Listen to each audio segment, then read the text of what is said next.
Selamat pagi Pak Untung, mohon maaf mengganggu waktunya Ji. Selamat pagi. Tidak apa-apa. Ini kan sekedar tukar pengalaman Pak dengan kami yang junior-junior di bawah Bapak. Siap. Menika saya mau bertanya, kalau boleh tahu Bapak sudah mengajar di SMA Negeri 2 berapa tahun? Saya mengajar di sini mulai tahun 99 bulan Oktober, sehingga 20 tahun lebih. Nah, untuk penempatan pertama itu di Wonogiri tahun 86 gitu. Berarti kesininya tahun berapa itu Pak? Tahun 99, 1999 bulan Oktober.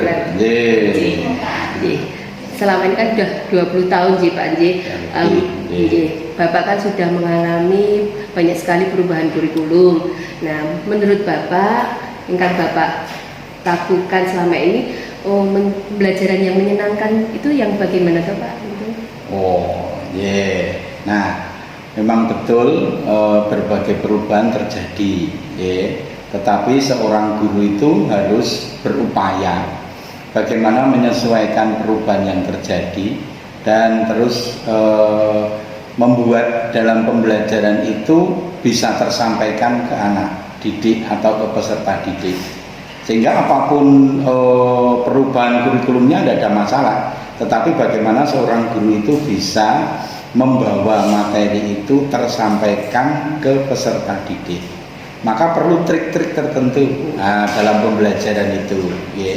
Satu kelas dengan kelas yang lain mungkin berbeda, tapi punya konsep supaya materi yang disampaikan itu bisa dipahami oleh anak dengan senang hati, sehingga meskipun anak-anak sudah lulus tetap akan terkesan gitu. Pak, menyenangkan sekali Pak Untung. Pak Untung kan sudah 20 tahun menurut Bapak, selama ini guru-guru di SMA Negeri 2 adakah yang sudah melakukan pembelajaran yang menyenangkan itu? Kan di SMA Negeri 2 kan jumlahnya gurunya banyak dengan berbagai karakter.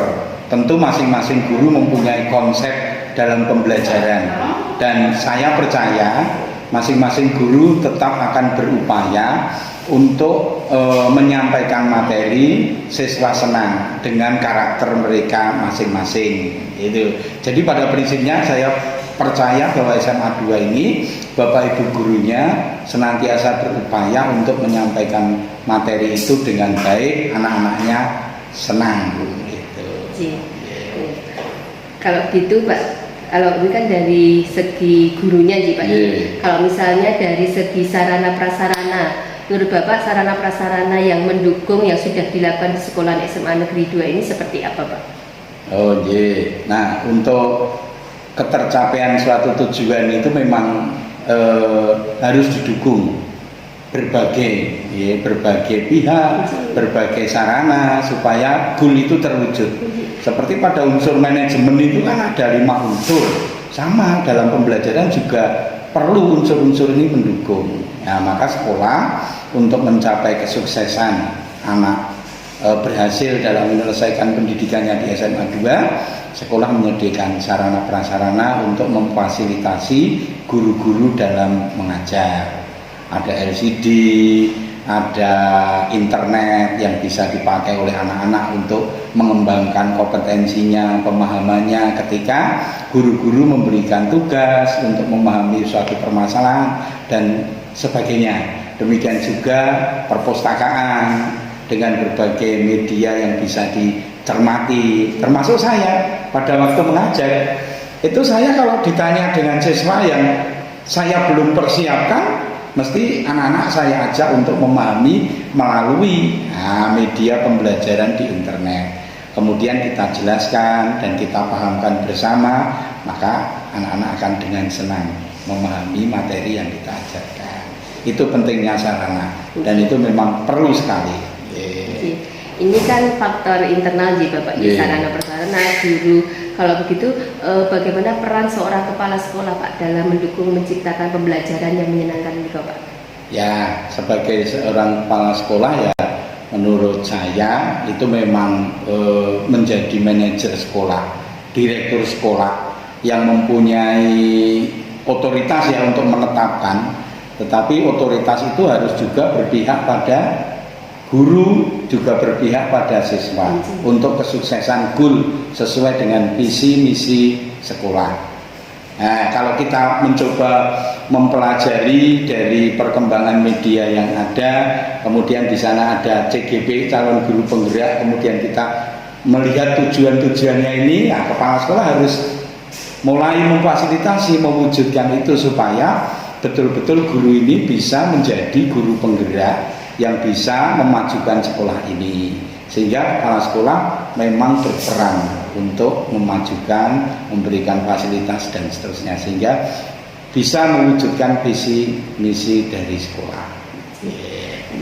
Terima kasih Pak Untung. Terus kemudian yang terakhir Pak Untung, ini tentang komunitas di sekolah, yaitu ada komite, kemudian ada masyarakat sekitar, terus alumni. Itu menurut Pak Untung, apakah komunitas selain di sekolah itu juga perlu untuk mendukung pembelajaran yang menyenangkan ini Pak Untung?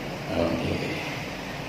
Suatu organisasi lembaga itu dalam mewujudkan suatu tujuan itu tidak bisa bekerja sendiri, tentu harus melibatkan kerjasama dengan pihak lain.